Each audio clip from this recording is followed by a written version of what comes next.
अपनी सामान्य चाल की 3/5 चाल से चलते हुए सिमरन 42 किलोमीटर की दूरी 35 मिनट में तय करती है। चलिए कोई बात नहीं जी। देखिए इस तरीके के क्वेश्चन काफी पूछे जाते हैं। आपको क्या करना है कि यहाँ पे एक हिंट आपको दिया हुआ है, 42 किलोमीटर जाने में कितना लग रहा है, 35 मिनट, यानी कि इसका चाल क्या है, तो चाल आप कैसे निकालोगे, 42 किलोमीटर जा रहा है कितना में, तो 35 मिनट में। अब मैं जल्दी जो तरीका है वो मैं बता रहा हूँ, ठीक है। तो ये इसका चाल है, तो इसको हम ऐसे भी तो लिख सकते हैं, 7 से कट रहा है ना, 7×5 = 35, 7×6 = 42। चलो ठीक है, तो हमें क्या करना है, किलोमीटर प्रति घंटा में इसको चेंज करना है, यानी कि यहाँ पे जो मिनट है नीचे में हमें 60 आना चाहिए, नीचे में क्या आना चाहिए, 60 मिनट आना चाहिए। 60 मिनट बराबर 1 घंटा होता है। तो ये कितना गुना है, तो आप बोलेंगे 12 गुना, तो 12 से इससे भी मल्टीप्लाई कर लो, यानी कि 72 किलोमीटर प्रति घंटा जो है वो आपका स्पीड है। 72 किलोमीटर प्रति घंटा जो है वो आपका स्पीड है।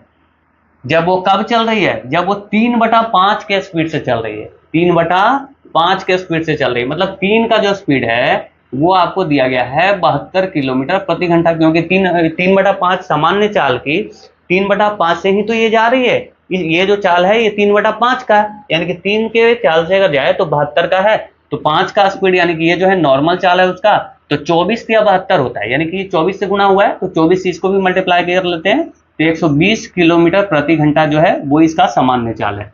तो 120 किलोमीटर प्रति घंटा के हिसाब से 27 मिनट में वो कितना दूर जाएगा, देखो 120 किलोमीटर जाने में इसको कितना देर लग रहा है, तो ये 60 मिनट में जा रहा है, 1 घंटा है ना ये, तो 27 मिनट में कितना दूर जाएगा, तो 60 दूनी 120, 27 दूनी 54, 54 आपका राइट आंसर होगा। 54 किलोमीटर की दूरी ये तय करेगा। चमनलाल, अरशद और जगदीश सिंह ने चुनाव लड़ा, ये थोड़ा सा अच्छा क्वेश्चन है। मतदान किए गए सभी मत जो है वो वैलिड है। चलिए कोई बात नहीं, यहाँ तक टेंशन खत्म। अरशद को कुल मतों का 35% मिला है, चलो लिखते जाते हैं, है ना।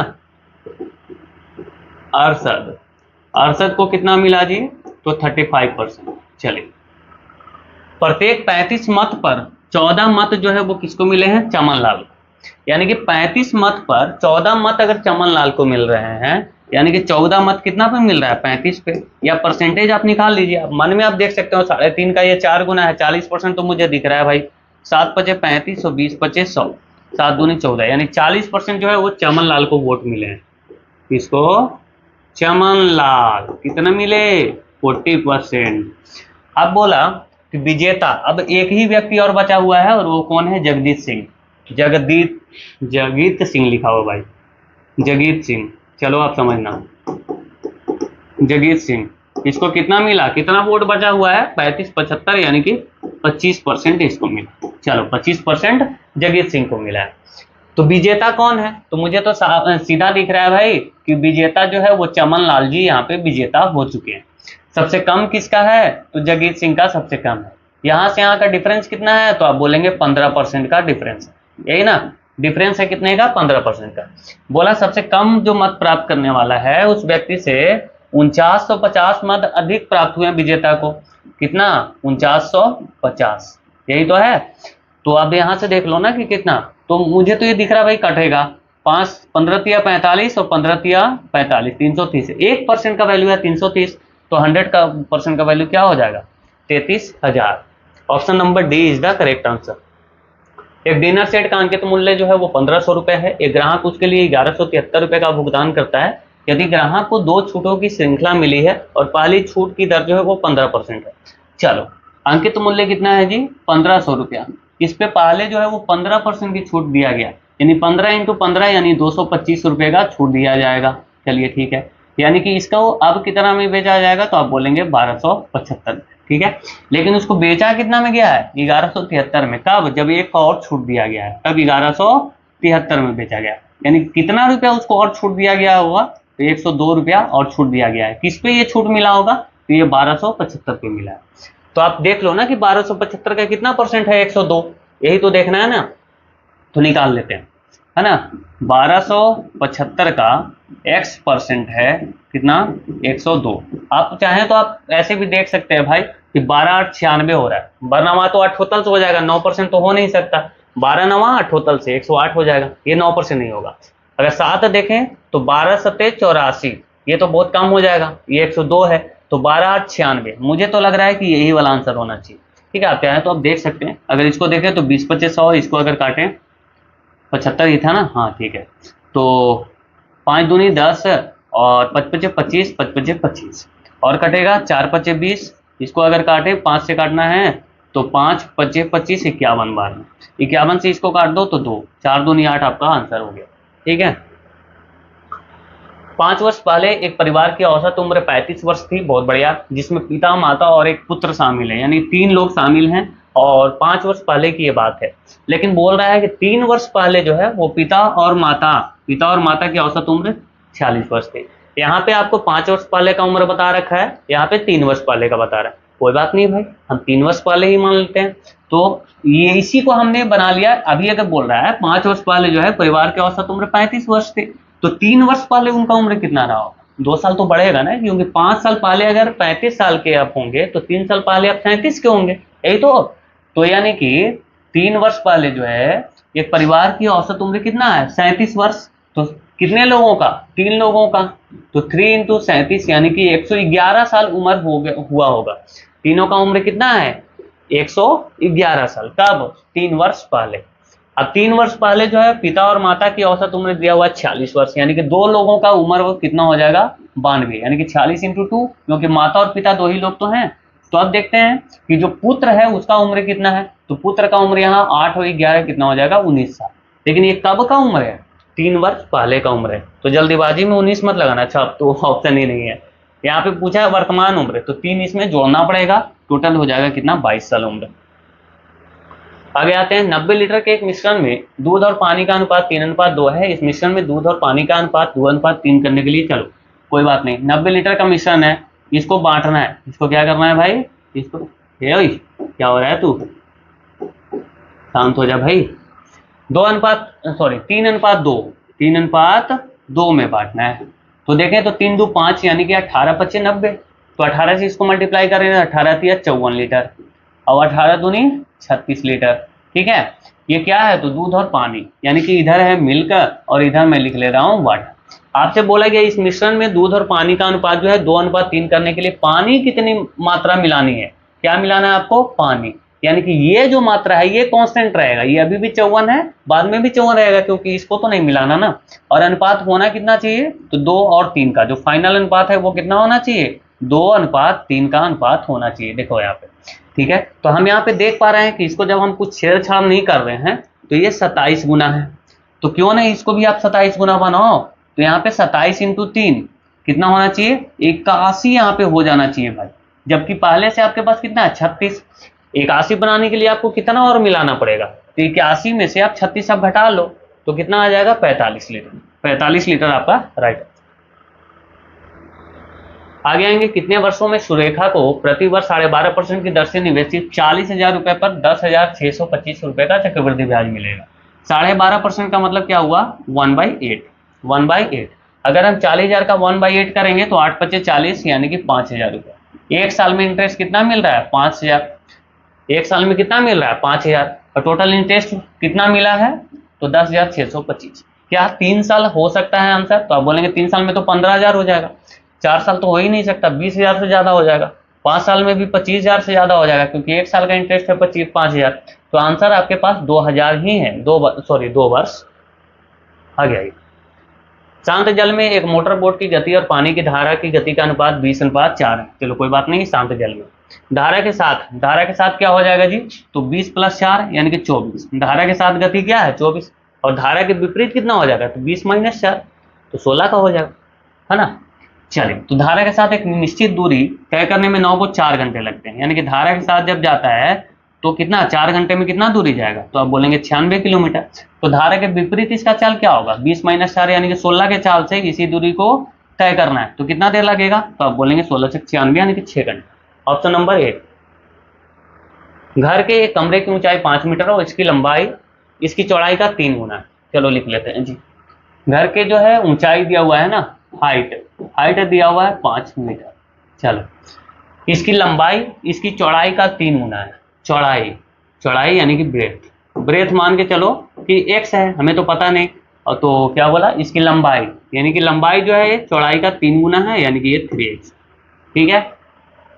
इसकी 4 दीवारों पर सफेदी कराने की लागत कितनी आ रही है? तो 2.5 रुपये 2.5 रुपये प्रति वर्ग मीटर के हिसाब से जो है 200 रुपया खर्चा है। कितना रुपया टोटल खर्चा है? 200 रुपया।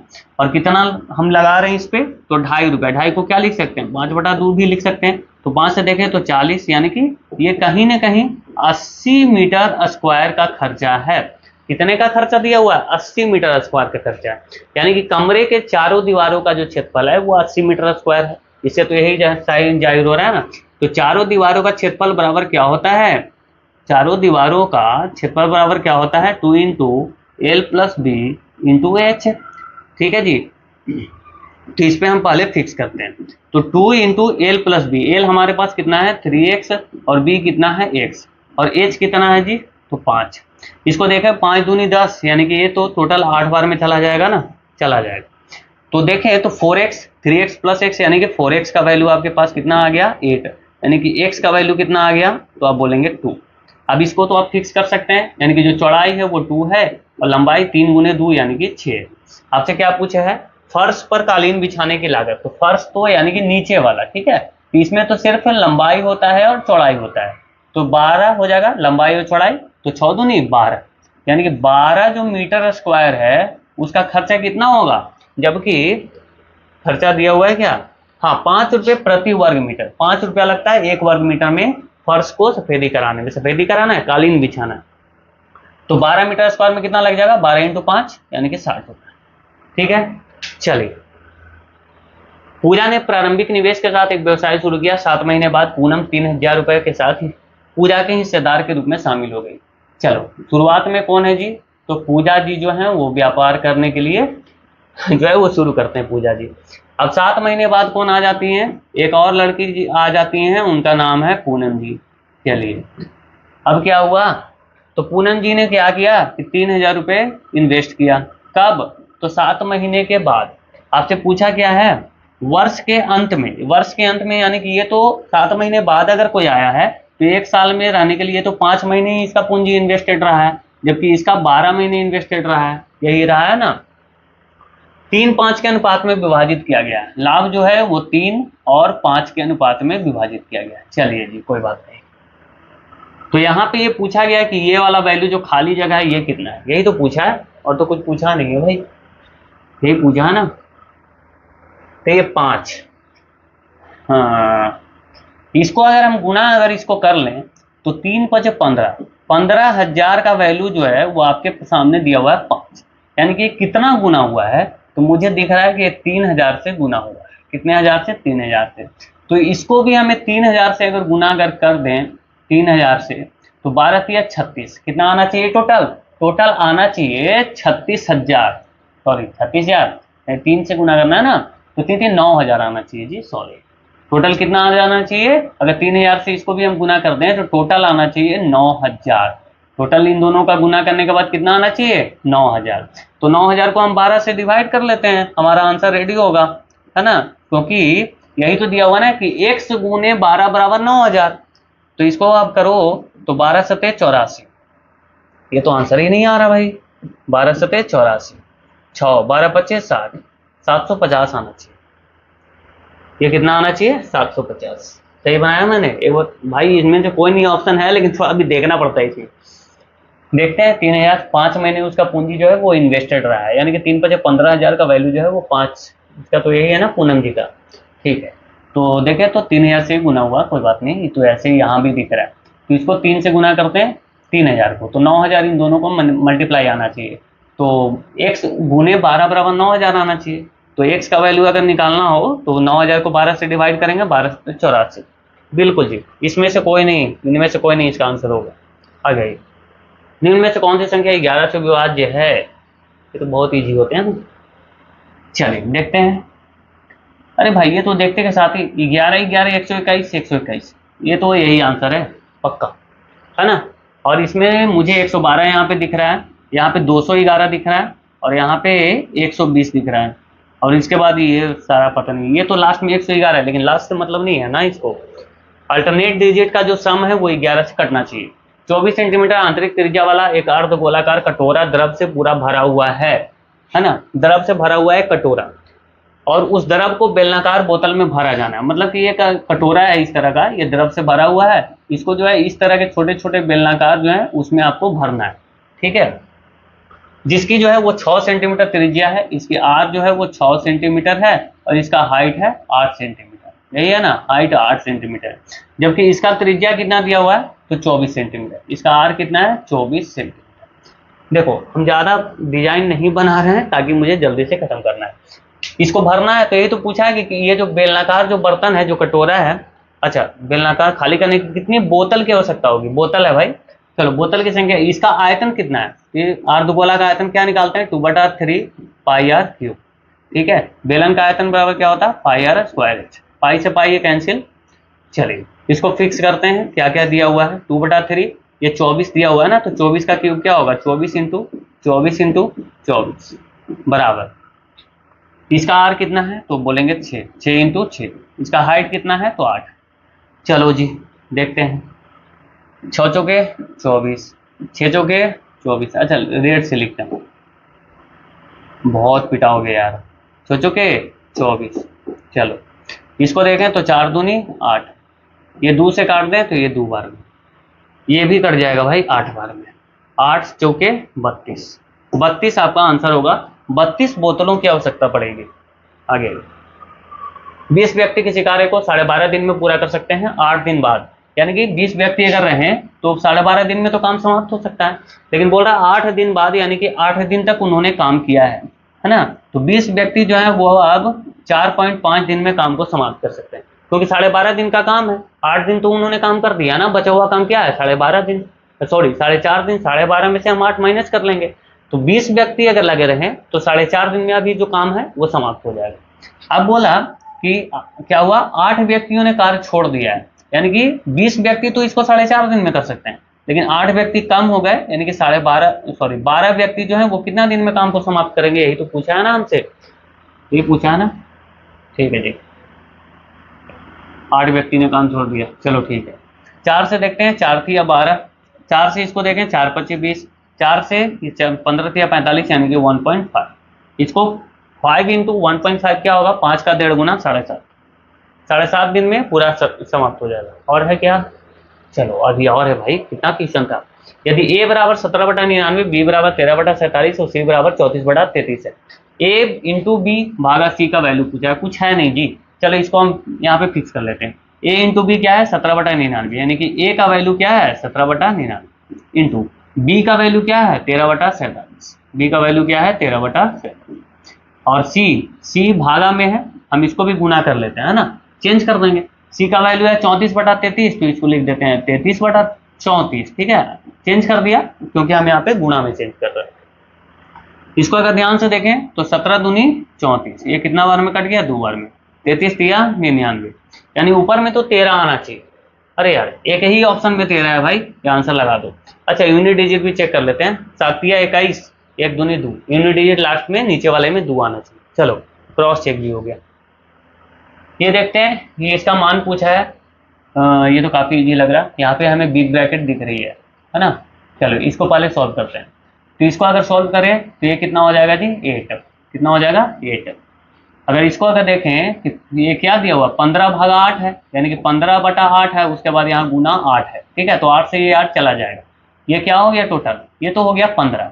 अब 15 में से 10 माइनस भी करना है, तो ये जो टोटल जो वैल्यू है, टोटल वैल्यू कितना आ गया 5, 15 में से 10 हमने माइनस कर दिया तो ये हो गया 5। अब यहाँ पे देखते हैं तो ये 48/72 है, यानी 24 दूनी 48, 24 तिया 72, यानी कि ये कहीं ना कहीं 2/3 है, और इसको 3 से गुणा किया गया है, यही है ना, तो 3 से 3 कैंसिल, यानी कि 2, यानी कि 2 में से आपको 5 माइनस करना है, -3 आंसर हो जाएगा, काफी इजी।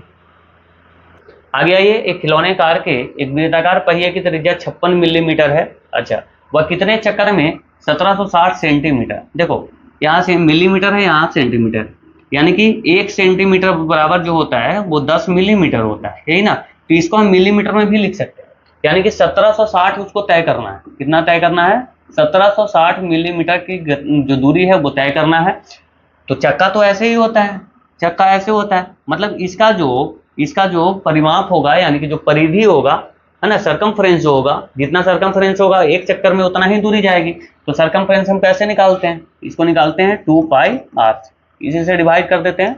थोड़ा सा दोस्तों एक सेकेंड, थोड़ा सा आज दिक्कत है, थोड़ी तबीयत भी मेरी सही नहीं है ना। 1760 मिलीमीटर, 2 रहने देते हैं, 22, 7 चला जाएगा ऊपर, चलो कोई बात नहीं, है ना। 22/7 तो 7 ऊपर चला गया। आर क्या है, तो आर है 56। आर कितना है 56।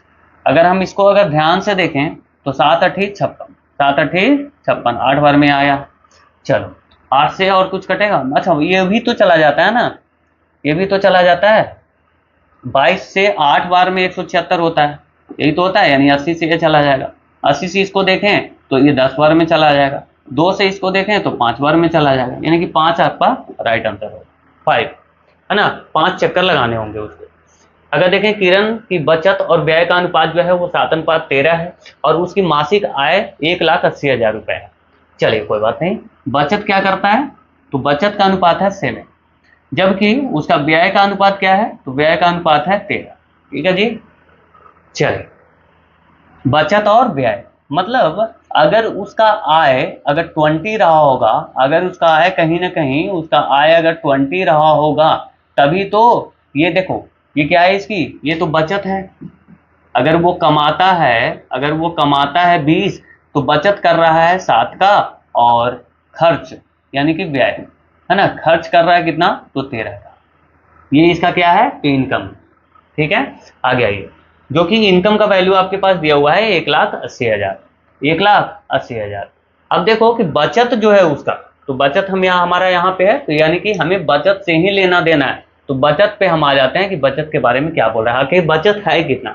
तो टोटल आय यानी कि ये 20 का वैल्यू जो है वो आपके सामने 1,80,000 दिया हुआ है, यही तो आप देखें तो एक यूनिट का वैल्यू क्या हो जाएगा, तो आप बोलेंगे 9 से ये जा रहा है, कितने से जा रहा है, 9 से। 9 दूनी 18 होता है ना, तो इसको भी कहीं ना कहीं ये 9 का मल्टीपल है, तो 9 7 63, 63 तो आएगा ही, 63 तो आएगा ही, है ना।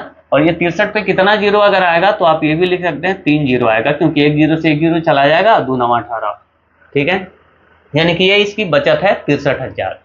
अगर इसको देखें तो बचत को क्या कर रहा है कि म्यूचुअल फंड में 4, अब ये जो बचत इसके पास ये वाला है ना, ये 63,000 जो बचत है इसको भी बांट रहा है ना, म्यूचुअल फंड में, किसमें, म्यूचुअल फंड में और इक्विटी में, इक्विटी में।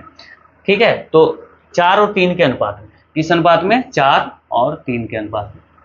अगर हम देखें तो म्यूचुअल फंड के रूप में कितनी धनराशि बचत की गई है, यही तो पूछा है। तो ये देखो 4 और 3 7 हो रहा है, यानी 7 9 63, यानी कि 9 से इसको मल्टीप्लाई करना पड़ेगा, तो 9 चौके 36, 36,000 रुपया जो है वो म्यूचुअल फंड में इन्वेस्ट कर रहा है, और 9 तिया 27,000 इक्विटी में इन्वेस्ट कर रहा है। आपसे जो पूछा है आप देख लो क्या पूछा है, तो म्यूचुअल फंड, तो म्यूचुअल फंड में क्या है आंसर, तो आपका 36,000, म्यूचुअल फंड में कितना है, 36,000। कोई दिक्कत तो नहीं समझने में, आगे आइए। कितने वर्षों में 25,000 रुपये वार्षिक 10% की दर से चक्रवृद्धि ब्याज के रूप में 8275 रुपये प्राप्त होगा। अब देखें कि 10% कितना है, 10%, 10%, हाँ यही है ना, 10% की दर से 25,000 रुपये वार्षिक। अगर आप ध्यान से देखें तो 25,000 रुपये अगर 10% हम लगा दें तो ये कितना हो जाएगा, कितना हो जाएगा, 2500 रुपये। 10% कितना होगा, 2500 रुपया। अगर आप इसको भी अगर आप ध्यान से देखो तो ये 2500 का ये कितना गुना, 25 या 75 होता है। 4 वर्ष तो हो नहीं सकता आंसर, क्योंकि 4 वर्ष में तो फिर 10,000 रुपया मिल जाएगा चक्रवृद्धि ब्याज, है ना। तो 4 तो आंसर नहीं है भाई, क्योंकि बहुत ज्यादा हो जाएगा। और 2 भी नहीं हो सकता, क्योंकि 2 साल में तो 5,000 ही मिलेंगे। अब 5,000 पे तो उतना ज्यादा बढ़ना मुश्किल है, तो ये भी नहीं होगा। और 2 4 से बड़ा होगा नहीं, यानी कि ऑप्शन एक ही है जो कि 3, 25 या 7500 रुपये, और बाकी जो 2 साल में जो उसको इंटरेस्ट मिला होगा, मतलब ब्याज के ऊपर ब्याज, तो बढ़ के इतना हो गया। यानी कि आप ऐसे भी आप आंसर लगा सकते हैं, ज्यादा समय देने की जरूरत नहीं है। ए और बी नामक 2 बच्चे के पास कुछ टॉफियां हैं। यदि ए के पास 8 टॉफियां हैं, देखो 2 लोगों के पास टॉफियां हैं, ए के पास कितना बोल रहा है, 8 टॉफियां हैं। बी के पास कुल टॉफियों के 50% से, अच्छा 50%, बी के पास कितना है, तो बी का पास है 50%, मतलब आधा, है ना, 50% मतलब 1/2। इससे क्या है, तो एक टॉफी अधिक है, एक टॉफी अधिक है, आधा से एक अधिक, टोटल का कितना, टोटल का आधा से एक अधिक। तो बी के पास कितनी टॉफियां, देखो आप चाहो तो आप बहुत सारी चीजें लगा सकते हो, लेकिन सबसे अच्छा तरीका है इसको आप ऑप्शन से करोगे आसानी से हो जाएगा, क्योंकि काफी छोटे हैं। ठीक है, तो हम देखें तो बी के पास आंसर दिया हुआ है, अगर हम 10 लेके चलते हैं तो टोटल बी के पास अगर 10 टॉफियां हैं तो टोटल टॉफी कितना होगा ए और बी मिला के 10 वाट 18। तो 18 का आधा कितना होता है, तो 18 का आधा 9, और उससे एक ज्यादा है तो बिल्कुल जी 10 ही है, एकदम बिल्कुल सही है, यानी कि पहला ही सेटिस्फाइड हो गया, आपका पहले वाला ही आंसर है। ठीक है, ज्यादा देरी नहीं लगेगा। एक परिवार के 5 सदस्यों का औसत 24 वर्ष है, औसत जो उम्र है, अच्छा उम्र दिया गया है, औसत सिर्फ लिखा हुआ है भाई, चलो कोई बात नहीं। यदि सबसे छोटा सदस्य 8 वर्ष का है, तब सबसे छोटे सदस्य के जन्म के तुरंत बाद परिवार की औसत आयु क्या थी। अब यहाँ पे ध्यान देने वाली बात यह है कि सबसे छोटे सदस्य के जन्म के तुरंत बाद बोला गया, ठीक है, तुरंत पहले अगर बोला गया होता तब हम इसका उम्र नहीं जोड़ रहे होते, मतलब इसको हम एवरेज में शामिल नहीं कर रहे होते, है ना, क्योंकि यहाँ पे 5 सदस्य है, जन्म के बाद भी 5 ही सदस्य होगा। हाँ, अगर जन्म के पहले पूछा गया होता तब हम 4 सदस्य यहाँ पे मानते, ठीक है, क्योंकि उस समय उसका जन्म नहीं हुआ होगा, लेकिन अब तो जन्म हो चुका है। तो 5 सदस्यों का जो औसत उम्र है वो अभी है 24, यानी कि 24 पचे 120, अभी कितना हो गया टोटल 120 वर्ष।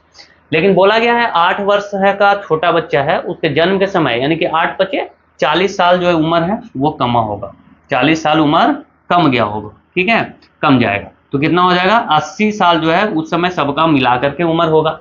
हालांकि उस समय बच्चा जो है वो तुरंत जन्म लिया, उसका उम्र नहीं है, लेकिन औसत में तो उसको जोड़ना पड़ेगा ना भाई, है ना। तो 80/5 अगर करें तो यानी कि 16 साल एवरेज उम्र जो बच्चे के जन्म के तुरंत बाद हुआ हो।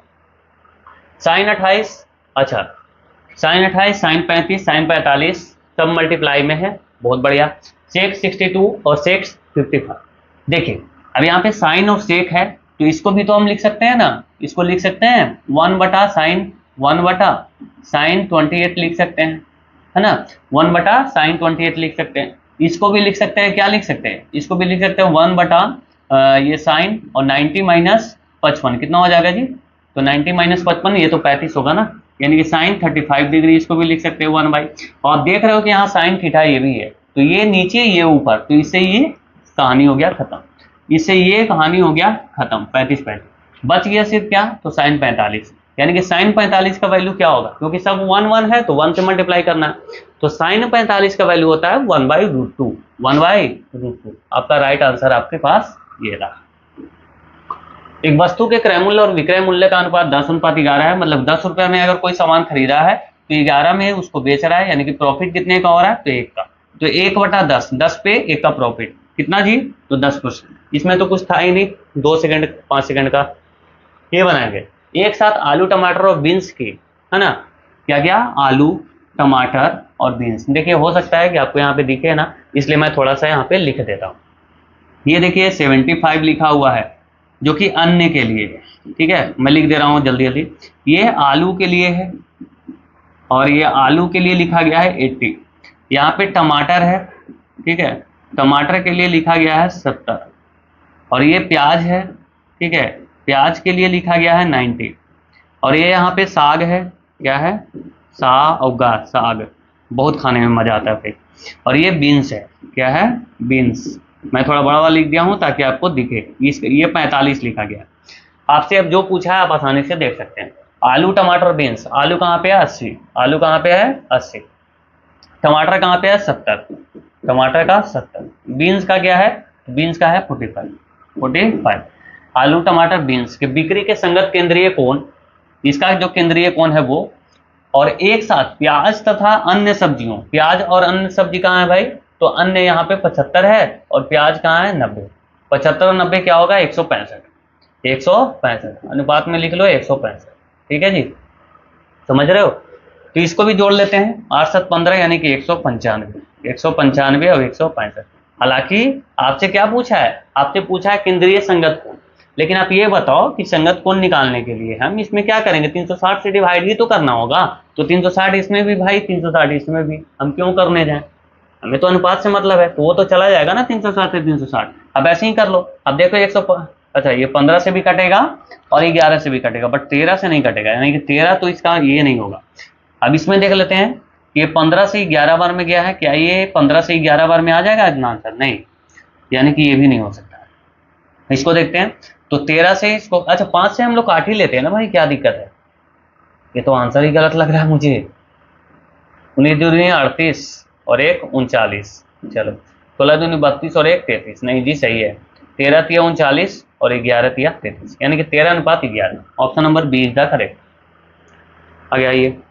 राजेश को 12 इंच लंबा, 8 इंच चौड़ा और 10 इंच ऊंचा बॉक्स बनाने के लिए कुछ कार्डबोर्ड खरीदना है। बॉक्स बनाने के लिए कितने कार्डबोर्ड की आवश्यकता होगी? देखिए आपको मेहनत करना पड़ेगा।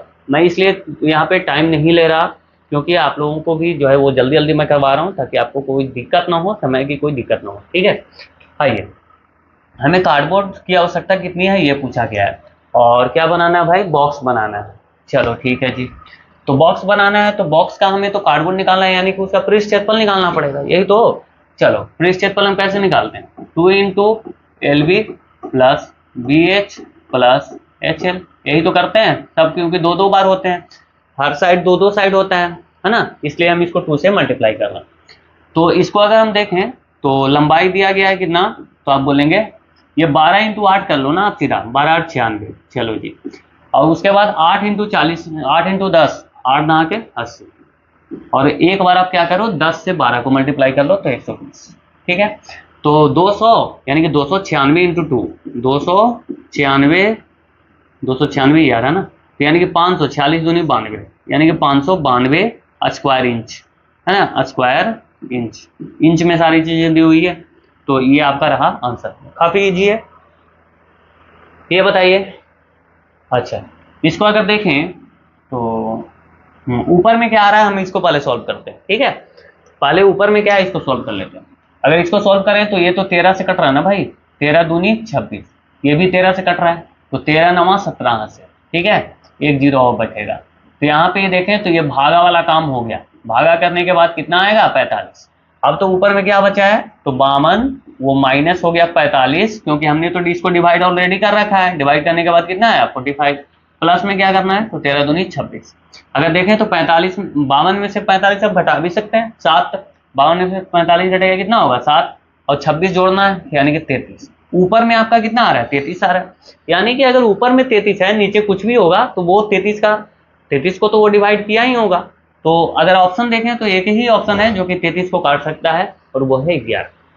ठीक है, तो 11 ही आप ऐसे आप मार के चल सकते हैं, बाकी आप चेक भी कर सकते हो, 11 ही आंसर आएगा। एक कक्षा में कुछ विद्यार्थियों का औसत भार 58.4 किलोग्राम था, जब 62.8 किलोग्राम भार वाले 5 विद्यार्थी कक्षा में शामिल हुए। अच्छा चलिए ठीक है, तब कक्षा के सभी विद्यार्थियों का औसत भार जो है वो 0.55 किलोग्राम बढ़ गया। बहुत अच्छी बात है ना। नए विद्यार्थी आए हैं कौन, तो 62.8 किलोग्राम वाले 5 विद्यार्थी। पहले का औसत भार क्या है, तो 58.4। तो ये कितने की बढ़ोतरी यहाँ पे हो रहा है, कितने ज्यादा वजन वाले आए हैं, तो 62.8 में से 58.4 घटाइए, यानी कि 4.4। 4.4 kg जो नए बच्चे आए हैं उसका वजन ज्यादा है, और टोटल बच्चे कितने हैं 5, तो 5 के 20 यानी कि 22 kg इनका वजन ज्यादा हो जाएगा, टोटल पांचों को मिला करके 22 kg वजन ज्यादा है। अब देखें तो बोल रहा है कि सबको जो है औसत भार में 0.55 किलोग्राम की बढ़ोतरी हो गई है, तो हम 22 kg को 0.55 kg से हम क्या कर देते हैं, डिवाइड कर देते हैं, जिससे हमें पता चल जाएगा कि टोटल स्टूडेंट हैं कितने। तो अगर इसको देखें तो इसको हम क्या लिख सकते हैं, केजी से केजी चला गया, और ये हो गया डबल जीरो ऊपर मैंने बढ़ा दिया और नीचे में 5 5 कर दिया, तो ये देखो 4 बार में चला जा रहा है, यानी कि 40 स्टूडेंट अभी हैं।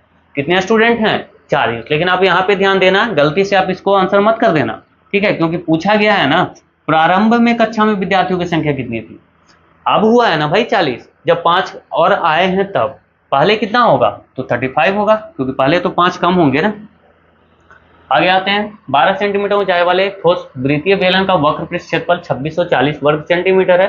बेलन का आयतन पूछा गया है। अच्छा, जब भी ऐसा बेलन का आयतन पूछा जाए, हमें पता है कि बेलन का आयतन बराबर होता है पाई आर स्क्वायर एच, यानी कि पाई यहाँ पे आया हुआ है, तो पाई आया हुआ तो एक बार हम इसको, क्योंकि पाई का वैल्यू क्या होता है 22/7, यानी कि 11 से कटना चाहिए आंसर, है ना। तो अगर इसको चेक कर लेते हैं एक बार, हो सकता है एक ही आंसर हो, तो 4 2 6 0 6, ठीक है, 6 इसमें आएगा, यानी कि ये तो 11 से कट रहा है, ये तो कट रहा है, क्या ये कट रहा है, 3 और 9 12, और यहाँ पे 7, यानी कि आंसर है 5 का। अंतर कितने का है, 5 का नहीं कटेगा, 4 4 ही है, ये 2, यानी कि 4 - 2 2 का अंतर है, ये भी नहीं कटेगा। 5 2 7, चलो ये भी 7 हो गया जोड़ने के बाद, और यहाँ पे क्या है 5, तो 7 माइनस 5 यानी कि 2 का अंतर है, ये भी नहीं कटेगा, यानी कि एक ही ऑप्शन है, तो बनाने से कोई फायदा नहीं है। आप चाहें तो बना भी सकते हैं। 28 सेंटीमीटर त्रिज्या वाले वृत्त के त्रिज्यखंड का क्षेत्रफल 112 वर्ग सेंटीमीटर है। त्रिज्यखंड के संगत चाप की लंबाई कीजिए। देखिए, इस तरह के क्वेश्चन अगर आपको समझ में नहीं आ रहा ना, तो कोई दिक्कत नहीं है, हालांकि मैंने बहुत बार इसको बेसिक से बता रखा है। चलिए, ये क्या है, एक वृत्त है, बोला गया है कि इसका जो त्रिज्या है ना, वो आपको कितना दिया गया है, त्रिज्या जो है वो 28 सेंटीमीटर, कितना, 28 सेंटीमीटर। ये बोला गया कि ये क्या है, त्रिज्यखंड है, इसको काट के निकाल दिया गया, मतलब कि केक जो आप खाए हो ना, पिज्जा वगैरह, तो वो काट के बाहर निकला। तो ये जो है इसका क्षेत्रफल आपको बता दिया गया है कि इसका क्षेत्रफल जो है वो 112 वर्ग सेंटीमीटर, ठीक है। तो आपसे पूछा गया है, ये वाला पूछा है कि ये जो संगत जो चाप है इसकी लंबाई कितनी है। तो सबसे पहले आपको क्या करना पड़ेगा, सबसे पहले ये देखना पड़ेगा कि ये कितने डिग्री का एंगल बना रहा है, यही ना। चलो, हम टोटल पूरे वृत्त का हम निकाल लेते हैं क्षेत्रफल। तो पूरे वृत्त का हम कैसे निकालते हैं, pi R square, pi R square ही से तो निकालते हो आप। चलो, पाई आर स्क्वायर, आप अगर इसका आप देखें तो ऐसे भी निकाल सकते हैं, पाई आर स्क्वायर थीटा बटा 360, ठीक है। तो इसका वैल्यू आपको कितना दिया गया है, 112, ऐसे भी लिख लो। अगर इसको देखें तो वो 22/7 इंटू आर स्क्वायर यानी कि 28 इंटू 28 इंटू थीटा तो हमें पता है नहीं, यही तो हमें निकालना है ना, तो थीटा बटा 360, और ये चलो थीटा बटा 360 बराबर 112। 28 से इसको देखें तो ये 4 बार में चला जाएगा, इसको 4 से देखें तो ये 7 चौक 28 हो जाएगा, 7 से इसको देखें तो ये चला गया भाई, यानी कि क्या है आपके पास, ये दिया गया है 22/360, 22/360 बराबर थीटा है या ना, 22/360 बराबर थीटा आ गया। थीटा का वैल्यू हमारे पास निकल के आ चुका है, थीटा का वैल्यू निकल के आ चुका है, सही किया है ना मैंने, एक बार देख लेता हूँ भाई। 22 थीटा बटा 360, तो कैसे लिखेंगे इसको, ओ सॉरी, बराबर क्या हो गया भाई, 360, यानी कि थीटा बराबर 360/22 आएगा भाई, 360/22 आएगा, यहाँ पे गलत कर रहा हूँ मैं। चलो, ये क्या हो गया, 360/22। चलिए, अब हम देखें कि इसका कैसे निकालते हैं, तो 2πr से निकालते हैं, 2πr और थीटा बटा 360, क्योंकि हम अब क्या निकाल रहे हैं, परिमाप निकाल रहे हैं, तभी तो हम ये चाप का लंबाई निकाल पाएंगे। तो 2 इंटू 22/7 इंटू आर का वैल्यू क्या है जी, आर का वैल्यू है 28 इंटू थीटा क्या है आपके पास, तो 360/22, थीटा का वैल्यू क्या है 360/22, और इंटू ये वाला भी तो आएगा 360, 360 से 360 कैंसिल, 22 से 22 कैंसिल, 7 से ये 4 बार में, और 4 दूनी 8 आपका आंसर, ऑप्शन नंबर बी आ गया। ये एक वस्तु को 16% के लाभ पर बेचा गया है, यदि इसे 36 रुपये अधिक में बेचा जाता तो लाभ जो है वो 20% होता, यानी कि 16 से 20 बढ़ने में कितने का डिफरेंस आपको दिख रहा है, 4% का। यहाँ पे डिफरेंस क्या बोल रहा है कि उसका जो है 36 रुपये अधिक में बेचने पर ये लाभ होता, ये जो फर्क है ये 36 रुपया जब अधिक में बेचा जाता तब आता, यानी कि 1% का वैल्यू कितना है, तो बोलेंगे 9, 9 जो कि 36 है ना, तो वस्तु का क्रय मूल्य क्या है, 9 × 100, 100% का वैल्यू कितना हो जाएगा, 900, कोई दिक्कत है ही नहीं भाई। आ गया ये, एक वस्तु एक वस्तु को 5400 रुपए में खरीदता है और इसे 30% की हानि पर बेच देता है, इस धनराशि से वह अन्य वस्तु खरीदता है और पुनः 60% के लाभ पर बेचता है, उसका कुल लाभ प्रतिशत या हानि प्रतिशत कितना है, ये पूछा गया है। चलिए बनाएंगे इसको, तो हम देख रहे हैं कि 5400 रुपये में एक वस्तु को खरीद लिया, चलो पेन थोड़ा चेंज करके बनाते हैं, कितना, 5400 में एक वस्तु को खरीदा, इसको बेचा कितना में, तो 30% की हानि हो गई, यानी कि इसको 70% पे बेच दिया होगा, कोई दिक्कत तो नहीं, 30% हानि मतलब 70% में इसको बेच दिया। अभी ये जो टोटल जो पैसा है उसके पास, उसी धनराशि से एक दूसरा वस्तु खरीदा, उसको 60% के लाभ पर बेचा, मतलब ये जो इतना जो पैसा है उस पर इसने 60% का लाभ कमाया, यानी कि 160% इसका पैसा हो चुका है, कोई दिक्कत नहीं होनी चाहिए। तो 2 0 से 2 0 यहाँ कैंसिल करते हैं, चलो, और 1 0 से 1 0 ये, 1 0 से 1 0 ये।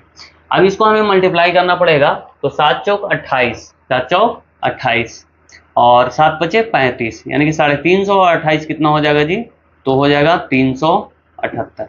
378 को 16 से मल्टीप्लाई करना है, 16 8 28 से हाथ में 12, 16 सते पिलोत्तल से 112 और 12 24, यानी कि बच गया कितना 12, 112 और 12 कितना हो जाएगा 124। चलिए अब 12 बच गया ना, 16 3 48 और 12 60, यानी कि इतना रुपया बन गया, जबकि उसका शुरुआत का पूंजी कितना था तो 5400। लाभ कितना हो गया इसको, तो आप देखेंगे तो 5400 आप माइनस करके यहाँ पे देख लो कितना लाभ हुआ, तो आप बोलेंगे 648 रुपया लाभ हो चुका है इसको। 648 जो है वो 5400 का कितना परसेंट है, तो आप ऐसे ही देख पा रहे हैं। अगर आप देखो निकालने की जरूरत नहीं है, आप देख पा रहे हो कि 10% का वैल्यू जो है वो 540 होगा या नहीं होगा, आप बोलेंगे बिल्कुल होगा, क्योंकि एक जीरो हटाएंगे तो 10% हो जाएगा।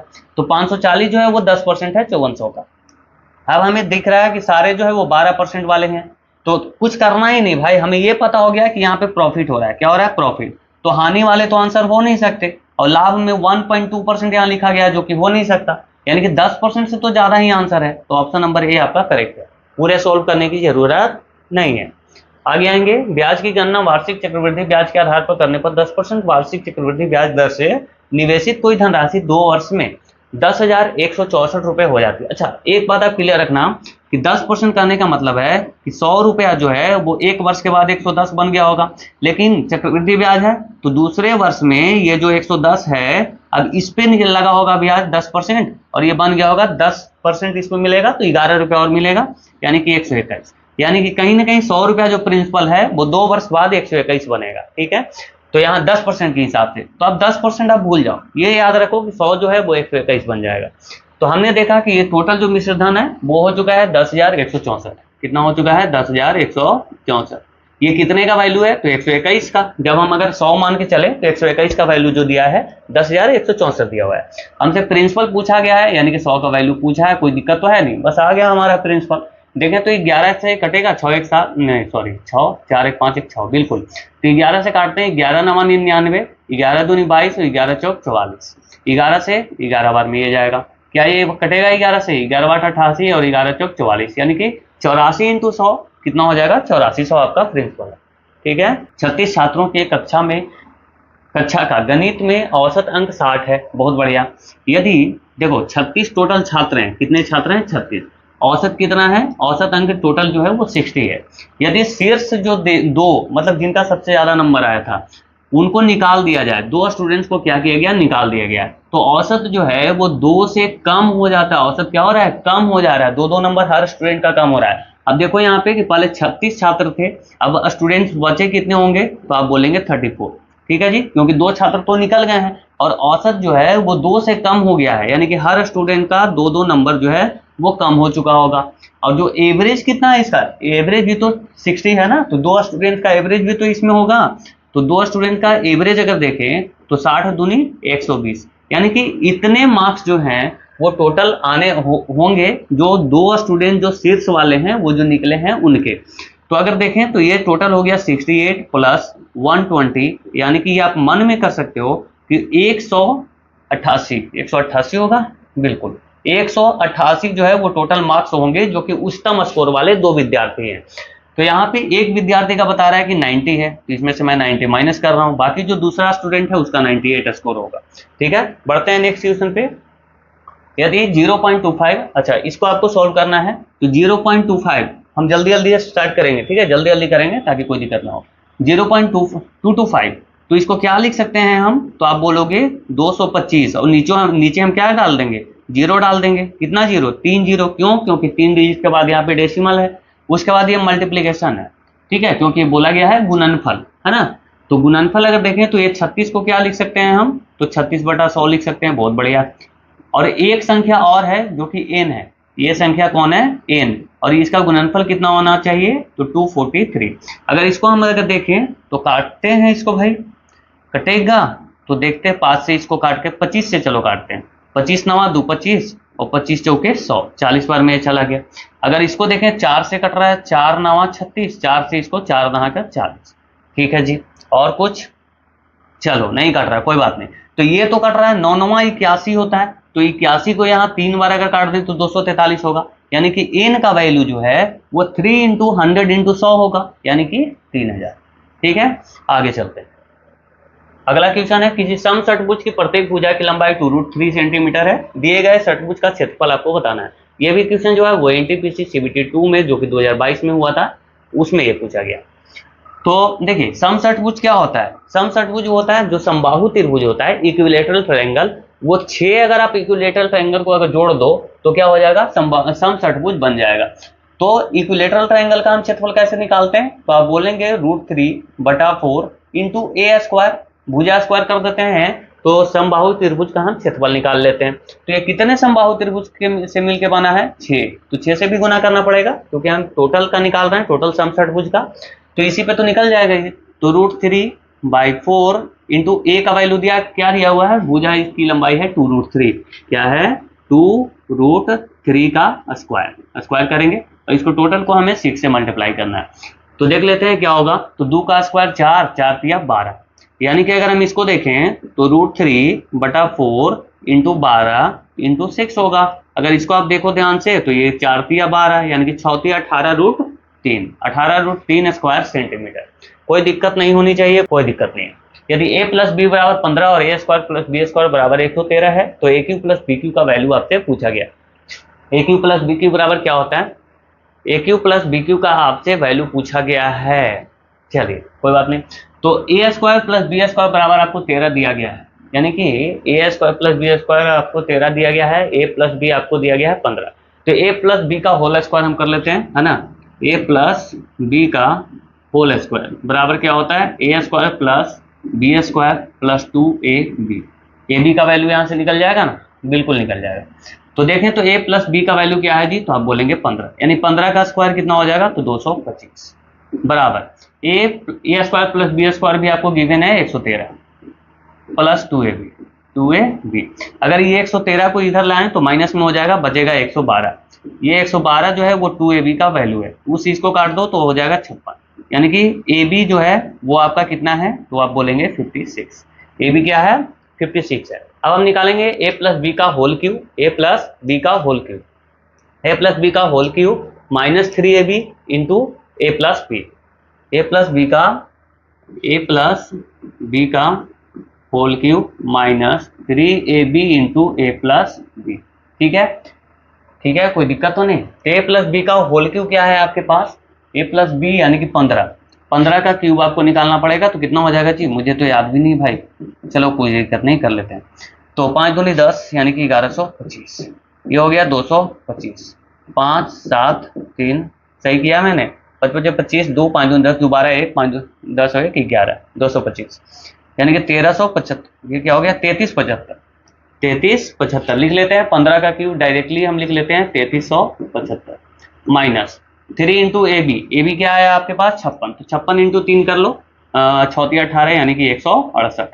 और ए प्लस बी आपके सामने क्या दिया गया है, तो आप बोलेंगे 15, यही तो है। चलो यानी कि इसको 15 से भी गुना करना पड़ेगा, 15 से भी गुना करना पड़ेगा, तो 3375 हम लिख लेते हैं 1680, हम इसको 15 से गुना कर रहे हैं, ठीक है, तो 840। अगर देखें तो 8 से 12 1 8 24 और 1 25, ठीक है ना, यानी कि 2520 लास्ट में, तो अच्छा लास्ट वाला डिजिट से नहीं होगा, लेकिन ये लास्ट में है कि 55 जो तो आएगा ही, 55 आएगा, ऑप्शन नंबर बी।